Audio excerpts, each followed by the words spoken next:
Halo semuanya, selamat datang di Daunet Films. Beberapa waktu lalu gue itu cerita tentang monitor impian gue. Dan ya sebenarnya ini rada domino sih ya. Ada monitor bagus, terus akhirnya ada PC. Ada PC, butuh monitor gitu. Nah, kurang lebih di episode kali ini gue akan cerita aja tentang komputer editor itu kayak apa. Dan untuk disclaimer, video ini nggak disponsori oleh siapapun. Jadi ini pure gue review karena gue butuh sebagai seorang editor gitu ya. Baik gue ngerjain kerjaan gue sebagai freelance di startup maupun ya kerjaan YouTube ini sendiri. Dan gue nggak mau di sini ada ajang sombong-sombongan. Ini bukan untuk sombong-sombongan, ini semua kebutuhan hitungannya. Dan gue akan tampilkan harganya sesuai yang gue beli. Gue belinya di Enter Computer by the way. Nah, tapi sebelum kita bahas masing-masing komponen ini, gue akan cerita sedikit kebutuhan sebagai editor itu seperti apa sih. Kalau kalian mau skip, bisa langsung skip ya ke part-partnya aja. Gue taruh detiknya. Oke, jadi sebagai seorang editor yang dibutuhin itu adalah komputer, ya tentunya dengan prosesor yang kenceng. Nah, kencengnya itu nggak cuma kenceng doang. Ya, kalau biasanya mungkin di video sponsor Intel gue selalu ngomong Intel Quicksync. Di sini gue masih tidak melepas hal itu. Nah, satu-satunya prosesor yang cocok untuk editor ya Intel gitu. Terlepas dari AMD, sekarang lagi gencar-gencarnya untuk gaming, tapi itu untuk gaming gitu. Sama aja kayak kalian butuh graphic card. Sekarang Radeon lagi kenceng-kencengnya. Tapi kan ada fitur-fitur yang di Nvidia yang nggak dipunyai sama Radeon gitu. Dan kalau kalian cek, ya banyak sih crash-crashnya Radeon di setiap generasinya. Ini bukan komentar hate ya, tapi memang itu cerita dari teman-teman gua, reviewer gitu. Dan ya udah, intinya gua merakit komputer. Nah, kalau dari minimum requirement-nya sendiri di Adobe, itu sebenarnya cukup rendah kok. Itu sekitar Intel Core i5 dan setaranya. Core i3 juga masih bisa kalau di generasi terbaru. Tapi gue rekomendasiin kalian start dari Core i5 ke atas. Baik Core i5, Core i7, atau Core i9. Nah, itu kira-kira. Lalu kedua untuk graphic card. Nah, sebenarnya aplikasi editing itu CPU base ya, kayak Premiere. Tapi kalau misalnya DaVinci Resolve, itu benar-benar GPU base. Jadi kalian butuh graphic card. Nah, khususnya karena kalau misalnya kalian pakai Premiere Pro, kalian butuh renderernya itu ya CUDA. Nah, CUDA itu ada di Nvidia gitu. Lalu selanjutnya kebutuhan editor itu di RAM. RAM-nya itu aus banget. Kalau misalnya kalian ngedit 4K, RAM-nya itu bisa habis 24 gigaan. Jadi itu jumlah RAM yang banyak banget sih. Jadi kalian harus spare lebih dari itu. Tapi kalau masih Full HD kalian bisa di 16 giga atau ya 32 giga gitu udah lebih dari cukup sih. Lalu selanjutnya untuk storage. Storage itu kalian butuh storage yang cepat tapi juga storage yang besar. Karena video-video itu kan kalau yang RAW, XHVCS 4K itu lumayan gede. Apalagi kalau kalian udah bermain dengan footage-footage dari kamera Arri, Blackmagic, atau Red. Nah, lalu sisanya kalau dari hal-hal lain itu ya kalian beli berdasarkan kebutuhan aja sih. Kayak misalnya dari PSU sendiri kan, PSU, power supply-nya. Ya kalian cari yang bagus supaya komputer kalian lebih terjaga karena kan itu kayak jantungnya komputer. Lalu motherboard, itu sebenarnya nggak ada kebutuhan khusus, menyesuaikan aja sama prosesornya. Tapi kan ya motherboard itu sebagai penopang utamanya jadi ya harus pilih yang paling bagus gitu. Paling nggak yang nggak jelek lah gitu. Kalau misalnya brand yang jelek, takutnya komponen-komponen kalian yang lain itu jadi kena. Oke, langsung aja kalau gitu kita bahas apa aja yang gua pakai ya di tempat gua. Pertama, kita mulai dari casing. Nah, casing gua pengen ngincernya itu minimalis banget, simple. Bahkan kalau kalian lihat penutupnya, itu penutupnya sampai gua tutup lagi sama stiker yang dia nyerap panas juga supaya dia nutup. Jadi ini kelihatan kayak gini karena gua lagi buka. Kalau misalnya lagi ada di meja gua atau di bawah meja gua itu gua tutup full gitu. Jadi gua pengen bener-bener minimalis dan gua ambilnya NZXT H510i. Ya, itu super minimalis, ukurannya juga nggak kecil-kecil amat, jadi komponennya bebas. Terus dia lumayan ya keren-keren aja sih gitu. Cuman salahnya gue adalah gue pakai motherboard yang kurang support sama ini. Kenapa? Karena nggak ada Type-C-nya gitu. Sebenarnya harus ada motherboard yang lebih tinggi lagi. Nanti kapan-kapan gue upgrade. Casing udah, sekarang kita lanjut ke motherboard dan prosesornya. Nah, prosesornya sendiri memang gue udah milih dari awal itu gue pakai Intel Core i7 10th generation gitu. Kenapa nggak Core i9? Karena agak mubazir aja gitu. Sesuai kebutuhan gue lebih banyak di Core i7. Nah, kalau mau kalian lebih gila lagi, misalnya kalian butuh super high speed ya pakai Core i9. Gue pakainya Core i7 tapi yang seri K, dia unlock. Jadi speednya sendiri udah kenceng banget, parah. Nah, kalau dari render test sendiri, gue pakai yang Core i7 ini gue dapat 1 menit 4 detik. Nah, linknya kalian bisa klik di description ya untuk benchmarknya. Karena kalian juga wajib tes pakai link itu. Karena gue pakai Core i7 10th generation, gue juga akhirnya memutuskan untuk pakai motherboard yang lumayan bagus gitu.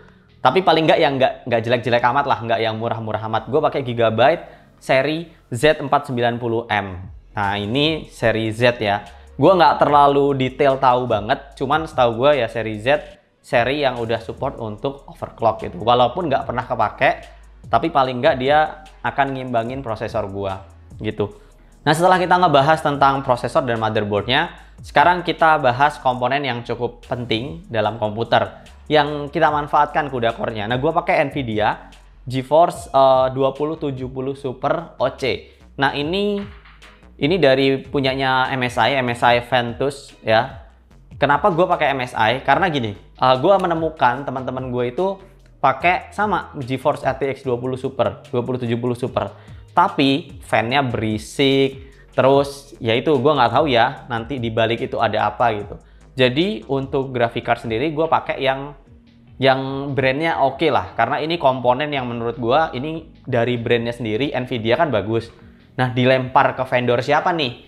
Nah, kalau misalnya dilempar ke vendor asal-asalan ya sayang aja gitu, sama aja kayak prosesor kenceng tapi peripheral lainnya kurang mendukung. Nah, kenapa gue pakai MSI? Karena ya itu fan-nya silent, terus suhunya cukup stabil. Bahkan waktu editing pun yang lagi hardcore-nya itu cuma nyentuh 60 derajat sampai 70 derajat. Super mantap kan? Ditambah lagi kalau misalnya gue lagi pengen happy-happy main Flight Simulator 4K Ultra loh. Ya memang loadnya 100% sih. Tapi suhunya dia tuh bisa aja loh di angka 70-an. Mantep kan? Nah, tapi nggak berisik juga. Itu yang gue seneng. Nah, itu dia kenapa gue pakai MSI ya.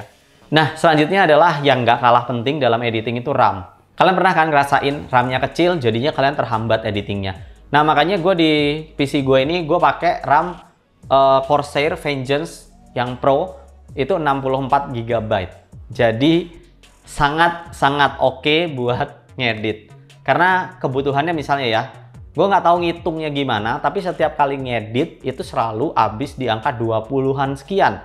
Dan setelah itu kalau gue open aplikasi lain, langsung boncos, langsung hancur. RAM-nya langsung habis gitu. Jadi di angka 32 GB kayaknya kurang cukup untuk editing, khususnya editing 4K. Jadi gue masukin di 64 GB.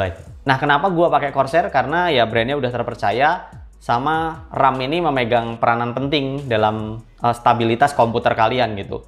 Kalau gampang crash juga nggak bagus gitu kan. Sama umurnya. Dia warantinya cukup lama. Oke, selanjutnya adalah yang nggak kalah penting lagi, SSD. Nah, SSD di komputer ini gue pasangin dua. Yang pertama yang NVMe M.2, itu yang speednya kencang banget dari Samsung Evo 970. Lalu yang kedua gue pasangin yang ADATA, yang 1 tera. Masing-masing 1 terabyte, satunya buat main dan juga untuk OS-nya, yang Samsungnya, yang satunya buat project. Jadi gue nggak ngerasain ada perlambatan speed atau bottleneck dari sisi storage-nya sendiri gitu. Nah, kalau misalnya kalian build PC sendiri ya usahain kalian pisahin ya antara OS sama tempat kalian naruh filenya sendiri. Sebenarnya nggak harus dipisahin juga, tapi paling nggak kalian pakai SSD deh biar nggak nge-lag gitu. Kasihan kalau misalnya kalian udah pakai Core i7 10th generation terus pakai hard disk, aduh. SSD sekarang harganya murah-murah kok. Ya, gue pakai Samsung sama ADATA yang secondary, Samsung yang primary-nya. Oke, selanjutnya adalah sound card dan capture card. Nah, ini penting nggak penting sebenarnya karena kalian juga bisa colokin langsung ke motherboard-nya ini, kan di belakangnya ada slotnya gitu, I/O-nya untuk audio. Tapi kalau kalian pengen experience lebih lagi, misalnya kalian pengen audionya lebih detail, atau kalian pengen zoom meeting dengan mic cardioid, hypercardioid, dan lain-lain, itu kalian butuh capture card sama sound card. Nah, kalau sound cardnya sendiri gue pakai Focusrite, pakai yang Scarlett, yang red, yang terbaru. Ini gue nggak tahu sih detailnya seperti apa, karena gue bukan orang audio. Tapi ini cukup bagus audionya ya, detail banget gitu. Lalu untuk capture card itu kalau kan di sini gue nggak ada sama sekali nggak ada webcamnya kan, dan nggak beli webcam kan. Jadi kalau Zoom meeting gue selalu pakai mirrorless. Kenapa ya? Karena kadang-kadang gue meetingnya emang sedikit sih, nggak terlalu banyak, dan meetingnya yang penting-penting gitu. Atau untuk workshop juga gue pakai. Nah gue pakai G5 Crate ya. Nah ini G5 Crate. Nah G5 Crate ini dia bagusnya karena dia bisa ada outputnya audio juga, dan gue bisa pindahin. Kalau misalnya gue lagi pengen, gue bisa pakai G5 Crate ini di smartphone. Misal gue lagi pengen syuting nih, terus gue pengen preview kamera gue itu di smartphone, tapi ditempel di atasnya gitu, kayak HoloLens, cuman bedanya dia langsung nempel di atasnya. Nah itu bisa pakai G5 Crate ini. Nah itu kalau misalnya kalian PC juga, coba deh kalian coba pikirin mau sound cardnya terpisah, capture cardnya terpisah, atau semuanya built-in aja. Nah kalau misalnya kalian pengen webcaman pakai DSLR atau mirrorless, wajib banget punya capture card. Nah, oke, yang terakhir banget di sini adalah coolingnya dan juga PSU-nya. Nah, PSU di sini gue pakai yang Cooler Master MWE Gold. Nah, dia udah kelasnya Gold ya. Kalian harus sesuaikan dengan berapa load kalian yang kalian butuhkan gitu. Nah, untuk cooling gue pakai di sini Be Quiet Pure Loop 120 mili. Nah, kenapa gue pakai ini ya? Karena kecil. Kalau misalnya gue pakai yang 240 mili jadi gede banget. Oke, nah kira-kira itu untuk water coolingnya. Dan ini bisa bagus banget karena ngejaga prosesor gua untuk berada di suhu yang stabil terus gitu. Di angka paling tinggi loadnya itu sekitar 70-an. Paling bisa sih di angka 60. Kadang-kadang kalau cuman scrubbing, editing basic gitu-gitu. Tapi kalau udah After Effects yang berat-berat, baik bisa sampai 70 derajat. Tapi ya 70 derajat not bad sih kata teman gua, si Rizky, not review. Katanya oke. Nah, kurang lebih ya itu aja untuk hasilnya. Kalian bisa intip nih di sini. Yuk, kamera kedua kita arahkan ke sini. Penampakannya seperti ini. Dan setelah gua tutup ya udah nggak kelihatan apa-apa. Cuman kurang lebih dalamannya kayak gini. Ya kabel manajemen gua ini rakit sendiri ya, dibantu sama temen gua satu. Thank you Novi Pradana yang udah bantuin gua juga. Nah, gimana untuk hasilnya? Hasil editing dan juga main game. Karena gue nggak banyak main game ya, gue main game cuman Flight Simulator doang, satu game doang. Terus untuk editing gimana? Yuk kita cek. DaVinci Resolve itu berjalan sangat lancar di sini. Untuk ngerjain AI juga oke banget. Bahkan dia lancar banget untuk AI-nya dan hampir nggak ada crash sama sekali. Untuk warna juga enak banget. Nah gimana dengan Premiere Pro? Nah ini adalah hasil Premiere Pro real time gue tes. Jadi gue sampai rekam full. Itu gue dapat di angka 1 menit 4 detik. Not bad kan? Gila ya, ini kencang sih, kencang. Karena dari sekian tes ini kayaknya baru nomor 3 deh. Nomor 3 atau nomor 2 ya? Nomor 2 kali Joshua Budijanto, dia dapat 1 menit pas kalau nggak salah pakai Core i9. Lalu Subki pakai Ryzen 9 atau berapa gitu, Ryzen 7 kalau nggak salah. Dia dapat di angka 1 menit 14 detik, gue lupa. Intinya segitu, dan tempat gua Core i7 dapat di angka 1 menit 4 detik. Ya. Jadi oke banget untuk Premiere. Nah, lalu sebenarnya yang jadi masalah itu bukan cuman cepetnya doang sih kalau PC editing, stability-nya itu penting banget. Dan gue di sini zero crash dari seminggu ini. Lalu gimana untuk Flight Simulator? Flight Simulator gue main di 4K, gue resolusinya 4K, lalu kualitasnya ultra. Dari hasil prep sendiri gue dapat di angka ya kecil sih, dapatnya 30-an doang, kecil banget. Tapi itu ya gerakan movementnya untuk flight sim itu kecil banget, nggak gede-gede banget. Dan kalau misalnya di Full HD Ultra itu lancar jaya di sekitar FPS di atas 60-an. Nah, gue sendiri nggak berkompeten untuk ngomongin game sama sekali, tapi ya kurang lebih hasilnya kayak gitu. Oke, dari Premiere Pro udah, dari DaVinci Resolve udah, ya berarti sebenarnya udah selesai sih. Nah, untuk ekstra aja, ini PC menghabiskan kemungkinan ya, gue kira-kira aja nih, gue tulis di sini, itu ya sekitar 30 jutaan, gue nggak tahu ya sekitar itu. Tapi detailnya gue tulis di sini. Nah, untuk melengkapi PC yang powerful ini, dan PC yang powerful ini melengkapi barang itu juga adalah monitor. Boleh di-shoot di bawah. Nah, itu dia monitor gue pakai Asus PA32. Nah, ini layar juga harganya 30 jutaan. Karena memang gue perlu banget untuk color grading. Total build PC ini habis 60 juta. Tapi maksudnya sama monitor ya. Nah, saran gue juga untuk kalian yang nge-build PC, jangan terlalu fokus sama yang ada di sini. Ininya nih, CPU-nya dan lain-lainnya. Nggak, jangan. Fokus juga sama layar, karena kalian kan ngedit. Dan juga kalian penting banget memperhatikan akurasi dari layar kalian. Kalau misalnya akurasi layar kalian kecil, ya sayang banget gitu. Padahal kalian punya performa yang bagus, jadi warnanya jelek dan lain-lain. Pakailah layar yang proper. Ya minimal kalau misalnya kalian mau, ya bisa ambil LG yang 27 inch, yang IPS, yang sRGB-nya udah 99%. Tapi kalau kalian pengen serius banget, pakai yang bagus kalian, yang profesional colorist monitor kayak ini, PA32 UC.